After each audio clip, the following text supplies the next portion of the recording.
وَلَقَدْ أَنزَلْنَا إِلَيْكَ آيَاتٍ بَيِّنَاتٍ، اور اے محبوب صلی اللہ تعالیٰ علیہ وآلہ وسلم، آپ پر جو ہم نے نازل کیا وہ تو کھلی نشانیاں ہیں، ان سے تو کوئی انکار کر سکتا ہی نہیں ہے۔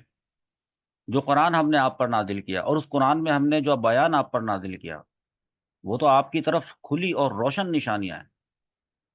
پھر بھی اگر ان سے کوئی انکار کرتا ہے تو اس کا مطلب یہ ہے کہ وہ ہے ہی نافرمان، اس نے انکار ہی کرنا ہے۔ وما یکفر، اور انکار نہیں کرتا بھی ہاں آپ کی نشانیوں کا الا الفاسقون، مگر وہ لوگ جو کہ فاسق ہیں۔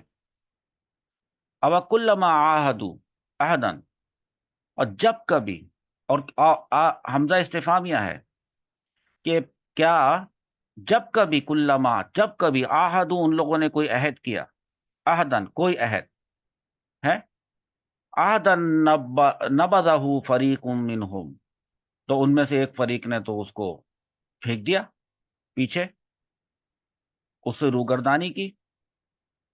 تو وہ فریق جس نے کہ اس عہد کو پھینک دیا اور نافرمانی کی، تو جو باقی بچے کیا وہ لوگ زیادہ تھے، یا جنہوں نے نافرمانی کی وہ لوگ زیادہ تھے؟ بل اکثرهم لا یؤمنون، بلکہ ان میں سے اکثر، زیادہ تر وہ ایمان لانے والے نہیں تھے۔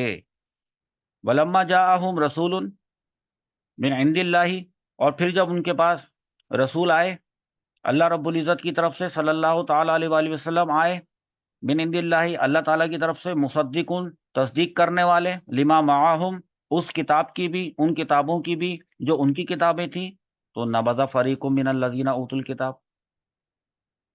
پھر پھینک دیا جن لوگوں کو کتاب دی گئی تھی انہوں نے۔ کس چیز کو؟ کتاب اللہ ہی، اللہ تعالیٰ کی کتاب کو۔ مطلب اللہ تعالیٰ کی کتاب کو ایسے اٹھا کر پھینک دیا سے مراد یہ ہے کہ اس کو ریجیکٹ کر دیا، کتاب اللہ ہی، وراء ظہورہم، اپنی پیچھے، پیٹ کے پیچھے پھینک دیا، گویا کہ ٹوٹلی اگنور کر دیا، نہیں مانتے ہم اس کو، اس قرآن کو ہم نہیں مانتے۔ کأنہم لا یعلمون، جیسے کہ وہ واقعی جانتے ہی نہیں تھے، کأنہم گویا کہ وہ جانتے نہیں تھے، حالانکہ وہ سب جانتے تھے۔ پھر اس کے بعد انہوں نے کیا کیا؟ حضرت سلیمان علیہ السلام کا واقعہ اور ہاروت اور ماروت کا واقعہ، یہ اس سے آگے والی تفسیر میں لے کے چلیں گے۔ ابھی تک جو تھی آیت نمبر 101 تھی۔